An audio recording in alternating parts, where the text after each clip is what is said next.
When it comes to being the first at something, Fisk Gymnastics head coach Corin Tarver knows a little something. She has been a trailblazer since her college days at the University of Georgia, becoming the first African-American gymnast to win the NCAA All-Around National Championship.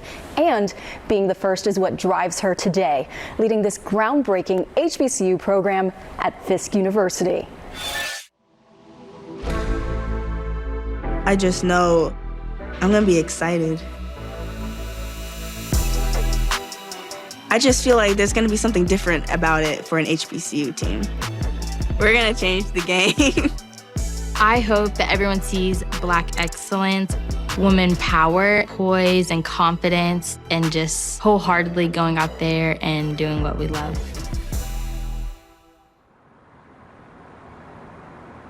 Being the first at something excites me. Okay, we're getting stronger here. I like it. I also love the challenge of putting something together, putting a team from nothing, from scratch, and being able to make it into something amazing. Their names would go down in the history books as being a member of the first HBCU gymnastics team. HBCUs are historically Black colleges and universities, and I've always wanted to be a part of something like that. Oh my gosh, like I'm gonna be a history maker. Like, that's exciting. It feels good knowing that I can go to school and I can experience HBCU life and HBCU culture and then still do gymnastics. That meant everything to me. I got a full ride to the University of Arkansas, so I committed. Morgan, she was from this area, so it was also the ability to come home. When she heard about it, she had sent a note to me about being interested in hearing about Fisk.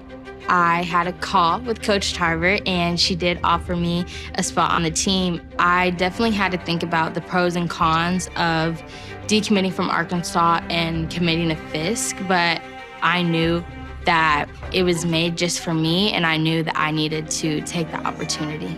Toes down, toes up. Oh my gosh, if I could get this kid, that would just be amazing. She's someone that we could start building this team around.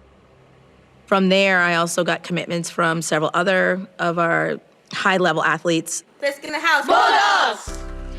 I never really expected to have a team that was going to be this talented so quickly. It's so amazing to be able to train with girls who look like you, because growing up in the sport of gymnastics, that normally doesn't happen for African-American girls.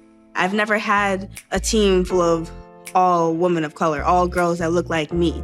And the smallest things down to like our hair.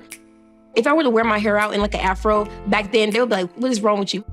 Now I can just walk in and like, oh my gosh, I love your hair. I'm like, thank you, girl. I'm glad you understand. You know, it's kind of like one of those things. And she gets her hair done today. We all have different personalities, different experiences, but at the end of the day, we're all Black girls doing gymnastics, and we all have stories and experiences of us being the only one or one of two, and then for us to all be in the same space, like we clicked like that.